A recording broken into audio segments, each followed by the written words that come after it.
Oke, Assalamualaikum warahmatullahi wabarakatuh. Ya anak-anak, pada sesi kali ini kita akan membahas tentang karakteristik bioma dan faktor persebaran flora fauna di dunia. Jadi ada dua topik ya yang kita bahas, tentang karakteristik bioma dan apa saja faktor yang mempengaruhi persebaran flora dan fauna di dunia. Yuk kita bahas satu persatu. Sebelum kita membahas tentang bioma itu sendiri, kita akan pelajari dulu apa itu biosfer. Biosfer terdiri dari dua kata kan, yaitu bio dan sphere. Bio diartikan hidup, sphere diartikan lapisan. Jadi biosfer itu adalah lapisan tempat tinggal makhluk hidup. Kalau kalian pernah dengar kata-kata yang ada sphere gitu, kayak atmosfer, hidrosfer, litosfer.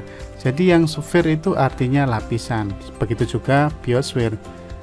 Sphere artinya lapisan, bio artinya hidup. Jadi lapisan hidup atau lapisan tempat tinggal makhluk hidup. Jadi secara definisi seperti itu.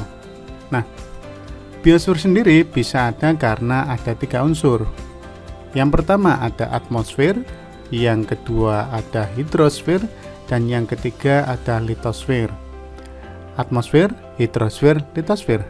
Atmosfer udara, hidrosfer air, dan litosfer itu daratan atau tempat berpijaknya itu, yaitu lapisan tanah. Nah, di mana posisinya biosfer? Yuk kita lihat. Nah, kalau kalian perhatikan gambar di samping ini, biosfer itu posisinya di sini. Biosfer bisa ada ketika ada tempat berpijaknya, yaitu litosfer, daratannya. Tapi tidak bisa hidup tanpa ada udara dan air. Jadi ketiga komponen ini sangat penting. Butuh tempat berpijak, butuh air, dan butuh udara. Lalu kalau tidak ada salah satu bagaimana? Tentu saja tidak bisa.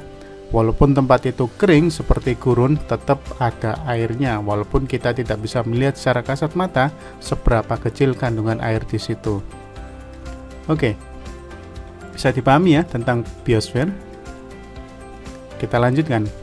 Karakteristik bioma di dunia. Karakteristik berarti ciri khusus atau ciri-ciri tertentu bioma di dunia. Nah, sebelumnya kita pelajari dulu apa sih itu bioma. Bioma itu didefinisikan sebagai komunitas biologis yang unik, meliputi suatu area geografis yang luas dan terbentuk sebagai respon adanya perbedaan karakteristik lingkungan serta iklim. Maksudnya bagaimana?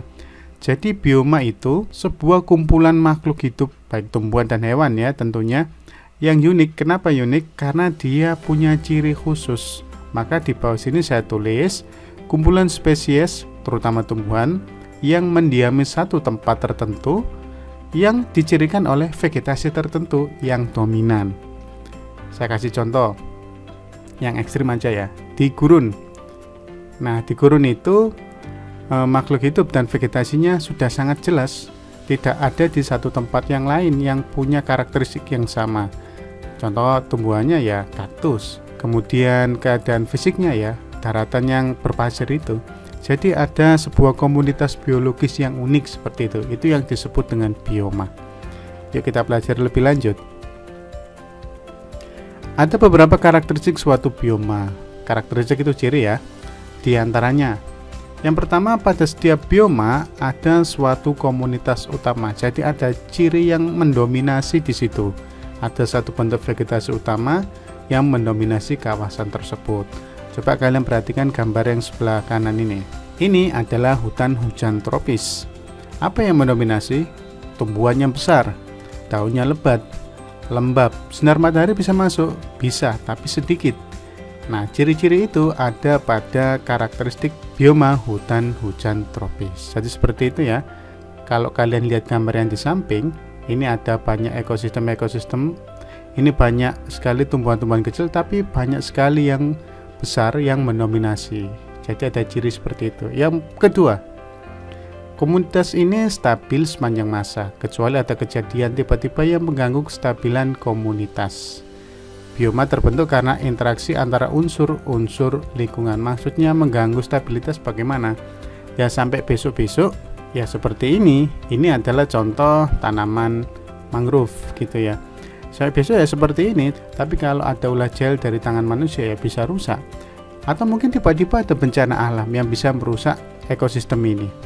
Tapi kalau bencana itu secara alami dan walaupun itu besar, maka akan timbul sebuah komunitas baru, ekosistem baru yang disebut dengan suksesi itu. Yang ketiga, setiap bioma dicirikan oleh bentuk kehidupan tumbuhan dan hewan yang berbeda. Jadi keberadaan suatu bioma itu punya ciri hewan dan ciri tumbuhan. Seperti yang saya sampaikan tadi, contoh yang pertama bioma gurun. Gurun ya ciri hewannya apa kira-kira yang ada di gurun? Kalau ular ya ular drake seperti itu mungkin, atau mungkin laba-laba atau serangga atau kadal dan sebagainya, atau juga unta. Tumbuhannya sangat jarang, yang bertahan mungkin kaktus dan beberapa tumbuhan yang berdaun duri yang lainnya. Jadi seperti itu anak-anak ya.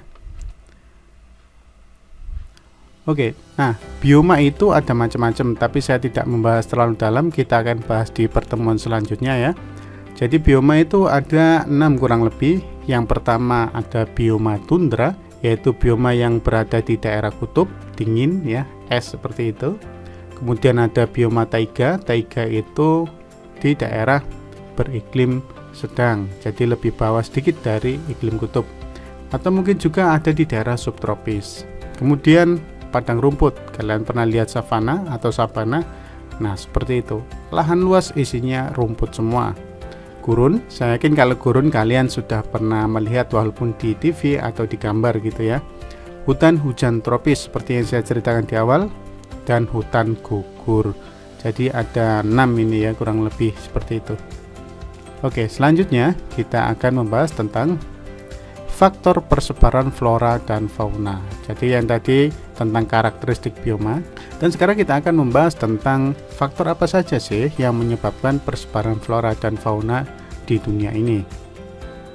Faktor yang mempengaruhi persebaran flora dan fauna umumnya ada 2 nak ya. Yang pertama faktor abiotik, yang kedua faktor biotik. Abiotik artinya tidak hidup, yang kedua biotik artinya makhluk hidup. Jadi kalau abiotik itu seperti kondisi geologinya, iklim, ketinggian, topografi atau yang lainnya yang tidak ada hubungannya sama makhluk hidup. Kemudian yang faktor biotik yaitu karena pengaruh hewan, pengaruh tumbuhan, atau juga karena ulah dari manusia. Oke, yang pertama kita akan bahas tentang kondisi geologis. Coba perhatikan gambar yang di sebelah kiri ini anak-anak. Sebelah kiri ini adalah gabungan atau sejarah dari terbentuknya pulau-pulau di dunia.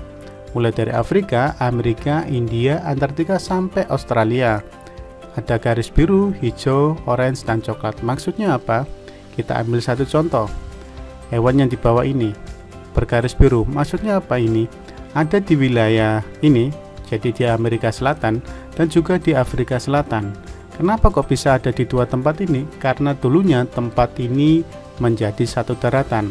Karena ada aktivitas tenaga endogen, pulau-pulau ini terpecah atau daratan ini terpecah menjadi beberapa benua yang sampai sekarang ini terbentuk ya. Begitu juga dengan hewan-hewan yang lain. Maka jangan heran kalau kalian melihat kenapa di Pulau Kalimantan itu ada harimau, di Sumatera juga ada harimau, atau mungkin ciri hewannya dan floranya sama. Ciri hewan dan tumbuhannya itu kok memiliki sedikit kesamaan ya, karena memang mereka dulunya satu kesatuan daratan sehingga cirinya sama. Jadi seperti itu ya. Pulau atau daratan yang terbelah karena pengaruh geologis menjadikan satu tempat memiliki kesamaan hewan dan tumbuhan. Jadi seperti itu. Yang kedua, faktor iklim. Iklim itu apa sih? Saya yakin kalian juga sudah paham tentang iklim. Iklim sendiri terdiri dari banyak unsur. Nah, iklim adalah kondisi cuaca pada waktu yang lama dan meliputi daerah yang sangat luas. Bisa jadi satu benua atau beberapa benua yang memiliki iklim yang sama. Nah, biasanya kalau iklimnya berbeda, maka tumbuhannya berbeda. Tumbuhannya berbeda, maka hewannya juga tidak akan sama. Nah, di dalamnya nanti akan ada yang namanya suhu. Suhu apa? Suhu itu apa? Suhu adalah suatu ukuran derajat panas atau dingin. Suhu di permukaan bumi bersifat relatif, artinya bisa berubah-ubah bergantung pada beberapa faktor yang mempengaruhinya, seperti lamanya penyinaran matahari. Selanjutnya yaitu kelembapan udara. Kelembapan udara itu apa? Kandungan total uap air di udara. Kelembapan memiliki pengaruh besar pada tingkat transpirasi pada tumbuhan. Kelembapan juga berpengaruh mengendalikan distribusi geografis tumbuhan. Jadi kelembapan udara itu berpengaruh juga ya. Satu tempat yang lembab dengan satu tempat yang kering, otomatis vegetasinya atau tumbuhannya juga akan berbeda. Angin itu udara yang bergerak, peranannya sangat penting. Pernah nggak kalian mengalami kelilipan? Nah, itu karena angin membawa material debu. Nah, sama halnya ketika angin membawa sumber-sumber bibit atau ya semacam biji-bijian atau bibit untuk tumbuhan baru. Karena terbawa angin, dia bisa berpindah dari satu tempat ke tempat yang lain dan tumbuh di tempat tersebut. Makanya terkadang kita pernah melihat satu tumbuhan yang bisa tumbuh di tempat yang sulit dijangkau oleh tangan manusia. Kok bisa tumbuh di situ? Bisa jadi itu karena faktor dibawa oleh burung, biotik ya, atau juga karena faktor angin. Banyak sekali faktornya. Selanjutnya ada curah hujan. Ya, hujan juga mempengaruhi dong, jelas, karena di sini hujan jelas sangat berkorelasi dengan jumlah air. Setiap tumbuhan pasti perlu air. Ketika dapat hujan, maka wilayah-wilayah yang kurang subur atau kering mendapatkan asupan air dan menjadi lebih subur lagi. Cahaya matahari jelas karena setiap tumbuhan perlu untuk melakukan fotosintesis. Maka jumlah cahaya atau durasi intensitas cahaya di satu wilayah menentukan jenis tumbuhan dan sebaran tumbuhan itu. Kalau sepanjang hari panas terus seperti di gurun, ya tumbuhannya tidak banyak. Tapi kalau seperti di daerah tropis seperti Indonesia ini, tumbuhannya beraneka ragam. Antara penyinaran dan tidak itu seimbang ya. Faktor selanjutnya yaitu fisiografi, berkaitan dengan topografi atau bentuk permukaan tanah seperti ketinggian, kemiringan, drainase, dan tingkat erosi. Jelas dong, kalau kalian melihat pegunungan, tempat-tempat yang miring kan tidak semua tumbuhan bisa berada di situ. Di daerah miring, kalian tidak akan menemui tumbuhan kelapa, kalaupun ada, itu tidak banyak. Di lereng-lereng gunung seperti gambar yang ini, mungkin nggak ada tumbuhan di daerah dataran rendah seperti bakau, tidak akan mungkin kan? Jadi kondisi tempat berpijaknya, yaitu tanahnya, kemiringan, ketinggian, itu juga mempengaruhi. Maka tumbuhan di daerah dataran rendah pasti memiliki perbedaan karakteristik dengan tumbuhan di daerah dataran tinggi. Edafik. Faktor edafik adalah faktor yang berkaitan dengan struktur dan komposisi tanah yang ditemukan di daerah tertentu. Ya, jadi hubungannya sama tanah itu subur atau tidak. Kalau kalian melihat tanah yang merah, itu subur apa enggak? Ya, itu kurang subur. Tapi apakah bisa tumbuh? Tetap bisa tumbuh, tapi secara produktivitas itu kurang. Seperti gambar ini. Tanahnya mayoritas berpasir. Apakah setiap tumbuhan bisa tumbuh di sini? Tentu tidak. Hanya tumbuhan-tumbuhan tertentu saja yang bisa tumbuh di sini. Terakhir, yaitu faktor biotik. Ini saya jadikan satu aja ya.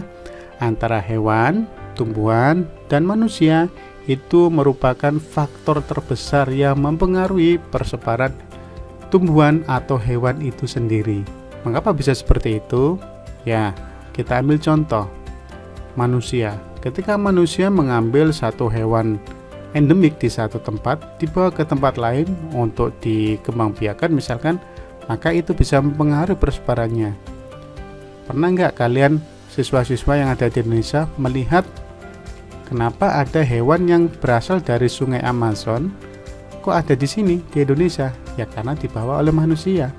Berarti manusia berpengaruh besar terhadap persebaran hewan tersebut. Dengan tumbuhannya, iya sama aja. Ada tumbuhan di Papua, kok bisa tumbuh sih di Jawa? Ya karena dibawa manusia. Tapi kalau faktor hewan dan tumbuhan, itu persebarannya tidak sejauh yang dilakukan oleh manusia.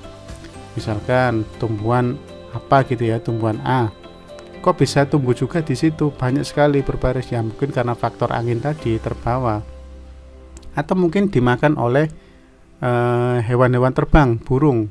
Jadi buah apa gitu dimakan burung, dibawa ke satu tempat, bijinya jatuh di situ, bisa tumbuh. Jadi hewan mempengaruhi persebaran tumbuhan. Jadi seperti itu anak-anak ya, faktor-faktor yang mempengaruhi persebaran flora dan fauna di dunia. Umumnya seperti itu. Oke, semoga apa yang saya sampaikan ini bisa kalian terima dengan baik. Dan kalau ada pertanyaan silahkan tulis saja di kolom komentar. Dan sampai jumpa di pertemuan selanjutnya. Semoga bermanfaat. Assalamualaikum warahmatullahi wabarakatuh.